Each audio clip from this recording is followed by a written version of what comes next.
ચોટીલા ગાજેવાડ વિસ્તારમાં અવેશ ગનીનો આતંક યથાવત જોવા મળી રહ્યો છે। પોલીસ મથકે મહિલાઓને હલ્લાબોલ કર્યો હતો। પોલીસે ફરિયાદીની સંતોષકારક ફરિયાદ ન લેતા ગાજેવાડની મહિલાઓ કેરોસીન સાથે પોલીસ સ્ટેશને ઘસી આવી આત્મવિલોપનની ચીમકી ઉચ્ચારી હતી। આરોપીએ ખંડણી સહિત ફરિયાદના ઘર પાસે આતંક મચાવ્યો હતો તેવો વિડીયો વાયરલ થયો છે।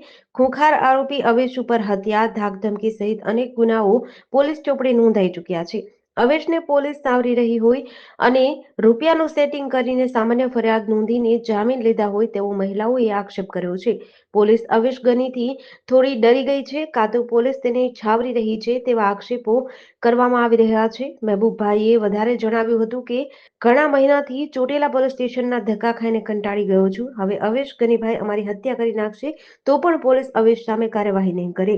હવે ચોટીલા પોલીસ દ્વારા અવેશ ગની ઉપર કાયદાકીય ગાડીઓ મજબૂત નહીં કરવામાં આવે તો ઉચ્ચ અધિકારીઓ પાસે ના છૂટકે ફરિયાદ કરવા મજબૂર બનવું પડશે। 20 જણા 5-5 બોરેલા રહીને આવે, પાદરમાં દારૂ પીવે, ગાયરું દે, આને મારી નાખો છે, બક્ષુદને મારી નાખો છે, હળબુને મારી નાખો છે, ધમકીઓ બધાયને રાત પડે તો ઘરે ઘરે બાયું ઘરે હોય અને ધોકા પસાડે। તમારા ભાઈડાને કહી દેજો આટલી ખંડણીઓ દઈ દે, 5-5 લાખ દઈ દે। અમે ગરીબ માણસ અમે એને ક્યાંથી દઈએ? આ ગુંડાને કેમ હાજર કરીને છોડી મૂકે છે એની પોલીસ? આનો બંદોબસ્ત કેમ નથી કરતા? આને પાસામાં નાખો। આ હક લેવા નથી દેતો આખી ઘાંચીવાડને।